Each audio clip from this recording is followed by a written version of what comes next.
Hey guys, welcome back to another beginner deck tech. This is part of a series where I design decks for brand new players or players without much experience.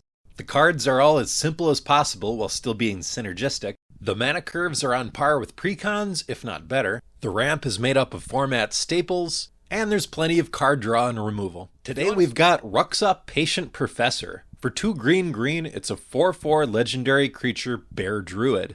When Ruxa, Patient Professor enters the battlefield or attacks, return target creature card with no abilities from your graveyard to your hand. Creatures you control with no abilities get +1/+1. You may have creatures you control with no abilities assign their combat damage as though they weren't blocked. So, this deck focuses on creatures with no abilities, obviously, and creatures with no abilities are very simple to understand. There are 19 creatures in the deck with no abilities, but it's actually more than that, which I'll explain in a minute. The strategy of the deck is just to put out a lot of creatures and attack for the win. Ruxa offers a constant stream of card advantage through returning creatures from your graveyard to your hand, and I can't overstate how important card advantage is in Commander. She also makes all your creatures bigger, and I wanted to talk about that last ability because it's a little confusing for new players. It says you may have creatures you control with no abilities assign their combat damage as though they weren't blocked. So for example, if you attack with a 4/4 with no abilities and they block with a 3/3, you can then choose to have your creature's 4 power either be dealt to the creature that's blocking it, like usual, or have its 4 power be dealt directly to the player you're attacking. If you do that, it doesn't deal any damage to the blocking creature. Either way, their blocking creature still deals its 3 power to your attacking creature, just like normal. The other way we can get creatures with no abilities out on the battlefield is with cards that make tokens. A token creature is essentially the same as a non-token creature, except it's not represented by an actual card. It's still permanent on the battlefield, still acts exactly the same. The upside to the token producing cards is that a lot of them will put more than one creature on the battlefield at a time. Like Curious Herod, choose target opponent, you create X 3/3 green beast creature tokens, where X is the number of artifacts that player controls. Crash the Party creates a tapped 4/4 creature token for each tapped creature you control, and this one's an instant, so what you do is attack with all of your creatures, or a lot of your creatures, then cast Crash the Party before blockers are declared, and you get a 4/4 for each creature that attacked. It also works really well with creatures that tap for mana, which I'm going to go over pretty soon. And Howl of the Night Pack put a 2/2 green wolf creature token into play for each forest you control, and all your lands are forests, so that's going to be a lot of wolves. A few of these token producers also have another ability when you cast them. Occasionally, Pulse of the Tangle will get returned back to your hand to cast again. Fungal Rebirth returns a permanent card from your graveyard to your hand. And Sandworm Convergence makes you a 5/5 creature token every turn and makes it so creatures with flying can't attack you. The only downside to these token producing cards is that Ruxa can't return these cards from your graveyard to your hand like it can with creatures with no abilities. Let's talk Mana Ramp. Mana Ramp gets you head-on mana so you can cast bigger things sooner. We have 4 1-mana elves that all tap for mana. These are the ones I mentioned working with Crash the Party, but just remember they don't work with Ruxa. These are not creatures with no abilities. We also have Rampant Growth and Nature's Lore, putting a land from your library right onto the battlefield, and a few artifacts that just tap for mana.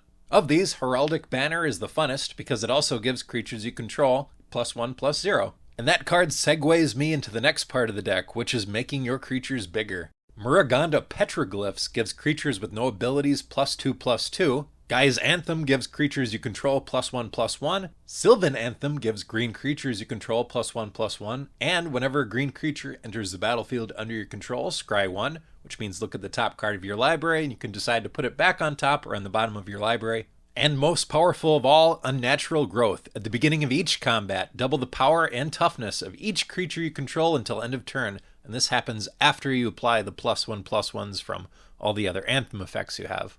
We also have to talk about Overrun. It's a 5-mana sorcery that says creatures you control get +3/+3 and gain trample until end of turn. There are going to be games when we don't have Ruxa. If she's just been killed too many times and we can't afford to cast her, Overrun gives us a chance to push through that last bit of damage to win the game, hopefully. But what you need to understand is giving your creatures trample turns off Ruxa and also Muraganda Petroglyphs. It is a nombo. It is a non-combo, the opposite of a combo. They do not work together. This is strictly a Plan B card.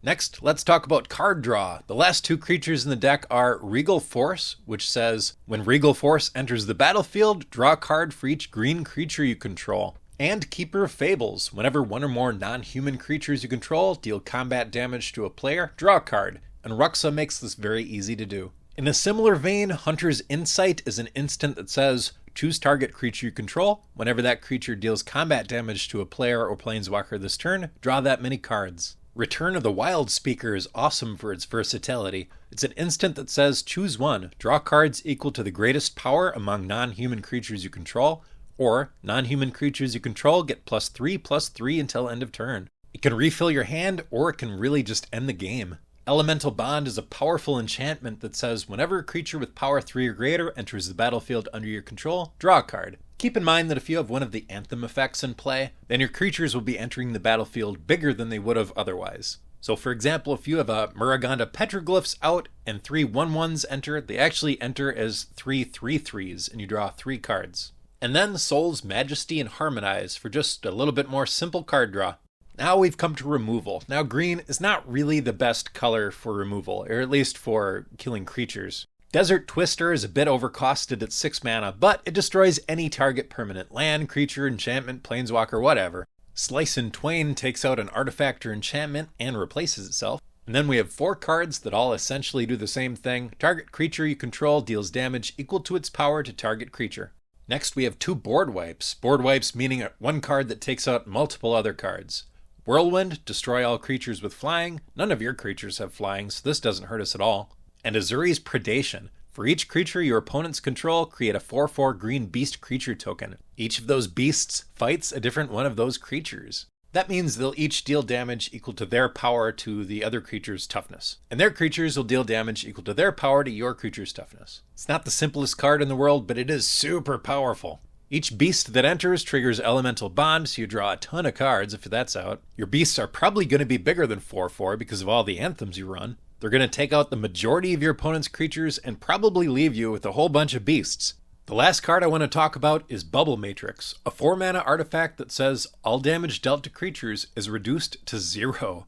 One of the weaknesses of this deck is that if you're choosing to deal your combat damage to the player instead of the creature, their creatures aren't dying, but their creatures are still killing your creatures in combat sometimes. Bubble Matrix removes this weakness from your deck, but at a cost. With this out, you can attack and block without worrying about your creatures dying at all, but now nobody's creatures die in combat. It also turns off your damage-based removal spells. I strongly feel that this is a good card for the deck because it shores up one of the deck's main weaknesses. This is one of the only cards in the deck that you really need to think about before you cast. Please like and subscribe, and thanks a lot for watching.